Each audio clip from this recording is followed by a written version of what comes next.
Rasputin, o homem que parecia impossível de matar. A história real por trás de um dos assassinatos mais misteriosos do século XX. Na madrugada de 30 de dezembro de 1916, um homem foi levado para um palácio em São Petersburgo. Seu nome era Grigori Rasputin. Ele era camponês, místico, religioso e, para muitos russos, um homem santo. Para seus inimigos, era um charlatão. Para a família imperial, havia se tornado uma figura de enorme influência. E para um grupo de aristocratas russos, Rasputin era uma ameaça que precisava ser eliminada. Naquela noite, eles acreditaram ter encontrado a maneira perfeita de matá-lo. Primeiro, veneno. Depois, tiros. Depois, uma tentativa de esconder seu corpo. Mas, ao longo dos anos, nasceu uma história extraordinária. Rasputin teria sobrevivido ao veneno, aos tiros, e mesmo depois de ser jogado em um rio congelado, ainda estaria vivo. A lenda transformou Rasputin em um homem quase sobrenatural. Mas o que realmente aconteceu naquela noite? E por que um simples camponês da Sibéria havia se tornado tão poderoso dentro da corte do czar? Esta é a história de Rasputin, o homem que parecia impossível de matar. Grigori Efimovich Rasputin nasceu em 1869, na aldeia de Pokrovskoy, na Sibéria. Sua origem era humilde. Não recebeu uma educação formal sofisticada e não fazia parte da aristocracia russa. Ainda jovem, casou-se e teve filhos. Mas, em determinado momento de sua vida, começou a dedicar-se intensamente à religião. Rasputin tornou-se um peregrino. Percorreu diferentes regiões da Rússia, visitando mosteiros e lugares sagrados. Sua aparência chamava atenção. Era alto, tinha cabelos compridos, barba espessa e um olhar que muitos contemporâneos descreviam como hipnotizante. Ele falava de maneira intensa sobre pecado, arrependimento e salvação. E começou a conquistar seguidores. Não demorou para que surgissem histórias sobre seus poderes espirituais. Alguns acreditavam que ele possuía o dom da cura. Outros o consideravam um falso profeta. Mas Rasputin tinha uma característica extraordinária. Sabia convencer as pessoas. No início do século XX, a Rússia era governada pelo czar Nicolau II. Ele e sua esposa, a imperatriz Alexandra, pertenciam à dinastia Romanov. O casal tinha filhos, mas havia um problema terrível. Seu único filho homem, o czarevich Alexei, sofria de hemofilia. A doença fazia com que pequenos ferimentos pudessem provocar sangramentos perigosos. A família imperial vivia aterrorizada. Foi nesse contexto que Rasputin entrou na vida dos Romanov. Quando Alexei sofria crises, Rasputin era chamado. E, em algumas ocasiões, a condição do menino aparentemente melhorava depois de sua intervenção ou presença. Para Alexandra, aquilo parecia um milagre. Rasputin conquistou sua confiança. E, pouco a pouco, passou a ter acesso ao círculo mais íntimo da família imperial. Esse relacionamento mudaria sua vida. E também ajudaria a destruir sua reputação. Rasputin não era um membro oficial do governo. Mas sua proximidade com a imperatriz fazia parecer que possuía influência política. Começaram a circular rumores. Dizia-se que ele interferia em nomeações, que aconselhava ministros, que influenciava decisões do czar, que Alexandra estava completamente dominada por ele. Algumas dessas histórias eram exageradas. Outras tinham algum fundamento. Mas, em uma sociedade já tomada por desconfiança, bastava o rumor para produzir escândalo.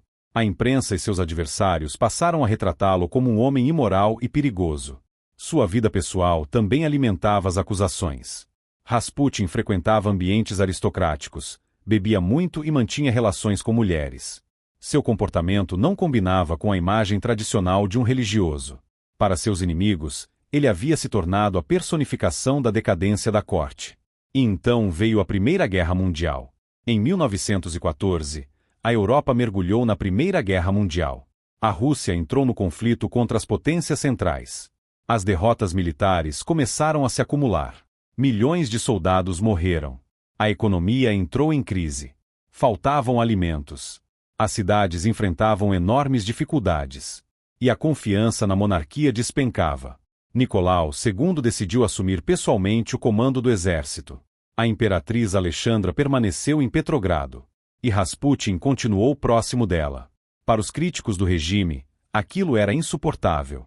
A Rússia estava sendo derrotada no campo de batalha, enquanto um místico considerado excêntrico parecia ter acesso direto à família imperial.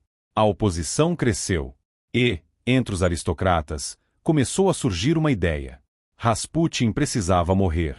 Um dos principais conspiradores era o príncipe Félix Yusupov. Yusupov pertencia a uma das famílias mais ricas da Rússia. Outro envolvido era o grão-duque Dmitri Pavlovich, membro da própria família Romanov. Também participaram da conspiração outros homens ligados à aristocracia e ao meio político. O plano seria executado no palácio de Yusupov. A estratégia, segundo o relato que posteriormente se tornou famoso, era simples. Atrair Rasputin para o palácio. Servir-lhe comida e vinho. Misturar veneno aos alimentos. Esperar. Quando estivesse morto, o corpo seria retirado secretamente. Mas o que aconteceu depois transformaria a história em lenda. Na noite de 29 de dezembro de 1916, Rasputin chegou ao palácio. Yusupov o recebeu. Os dois ficaram em uma sala enquanto os demais conspiradores aguardavam em outros ambientes. Segundo o relato de Yusupov, Rasputin comeu bolos e bebeu vinho que deveriam conter uma quantidade letal de cianeto. Mas o tempo passou. Rasputin não morreu. Yusupov teria ficado cada vez mais assustado. Finalmente, segundo seu próprio relato, pegou um revólver e atirou em Rasputin. O homem caiu. Parecia morto. Os conspiradores acreditaram que o plano havia funcionado. Mas então aconteceu algo que alimentaria a lenda. Segundo Yusupov, Rasputin teria se levantado. Teriam ocorrido novos disparos. Rasputin teria tentado fugir. E os conspiradores o perseguiram. A história parecia impossível. Mas é justamente aqui que precisamos separar o relato dos assassinos daquilo que pode ser comprovado historicamente.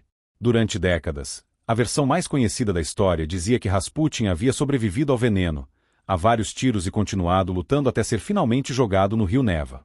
A narrativa era perfeita. Um homem quase sobrenatural. Um cadáver que se recusava a morrer.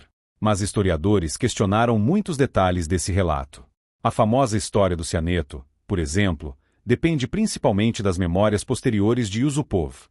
Não existe evidência suficiente para afirmar com segurança que Rasputin realmente ingeriu uma quantidade letal de veneno.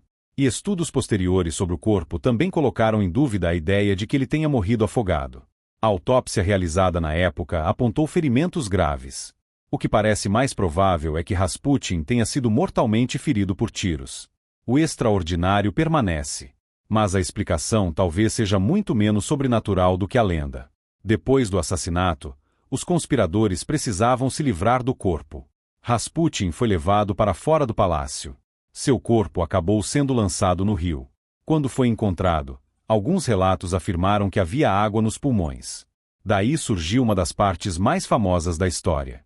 Rasputin teria sobrevivido aos tiros e morrido apenas depois de ser jogado no rio. Mas essa interpretação é controversa. A documentação da época não permite afirmar com absoluta certeza que ele estivesse vivo quando foi lançado na água.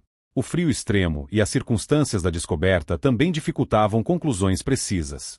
O homem que parecia impossível de matar provavelmente já estava morto quando seu corpo chegou ao rio. Mas a lenda havia nascido. A autópsia foi realizada depois da descoberta do corpo. Rasputin apresentava ferimentos de bala. Um dos tiros teria atingido a região da cabeça e foi particularmente grave. A história popular transformou o episódio em uma sequência quase cinematográfica. Veneno, tiros, perseguição, rio congelado e, finalmente, a morte. Mas a realidade provavelmente foi menos fantástica. Rasputin não era imortal. Não possuía poderes sobrenaturais. Era um homem. Um homem que sofreu uma série de ataques violentos durante uma conspiração política. O verdadeiro mistério não é como ele sobreviveu. É como sua morte se transformou em uma das maiores lendas políticas do século XX. Antes de morrer, Rasputin teria enviado uma carta a Nicolau II. O documento é frequentemente apresentado como uma espécie de profecia. Nela, Rasputin teria previsto que, se fosse assassinado por membros da família imperial, a monarquia não sobreviveria. A autenticidade e interpretação dessa carta são discutidas pelos historiadores. Mas existe uma coincidência histórica impressionante. Rasputin morreu no final de 1916. Poucos meses depois, em 1917, a Rússia mergulhou em revolução. Nicolau II abdicou. A dinastia Romanov entrou em colapso.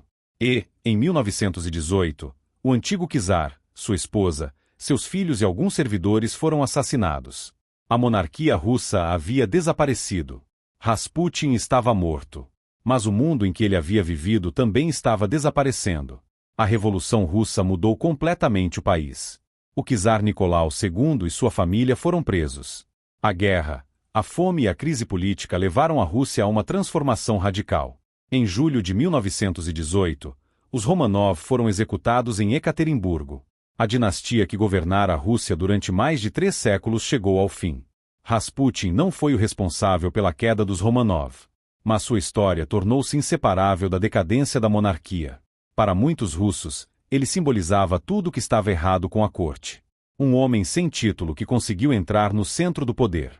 Um religioso cercado por escândalos.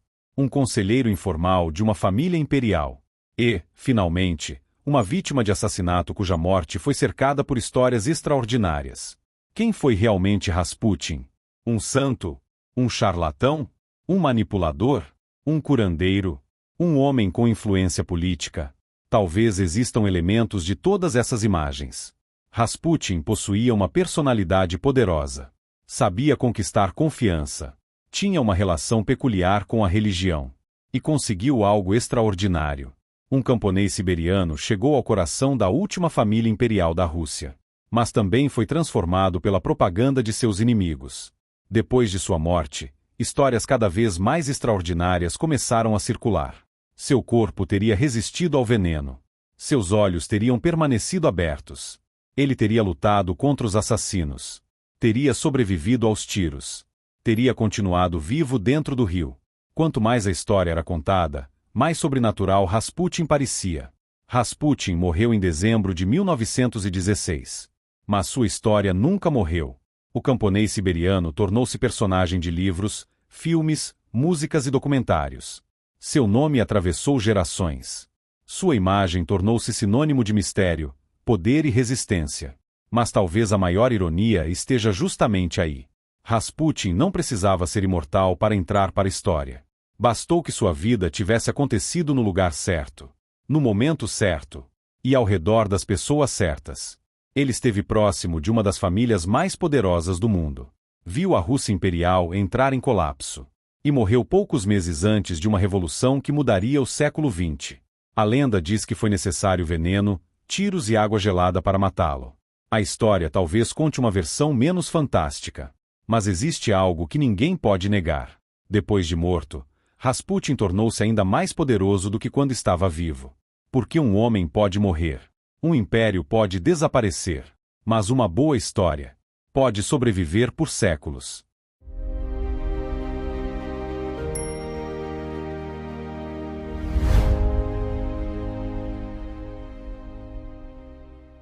Obrigado por acompanhar o Mundo em Perspectiva. Aqui buscamos ir além das notícias e dos acontecimentos, trazendo histórias, ideias e reflexões que ajudam a compreender melhor o mundo em que vivemos. Se este conteúdo acrescentou conhecimento à sua vida, deixe seu like, inscreva-se no canal e compartilhe com outras pessoas. O Mundo em Perspectiva continuará trazendo novos olhares sobre história, a sociedade, a ciência e os grandes temas que moldam o nosso futuro. Até o próximo documentário.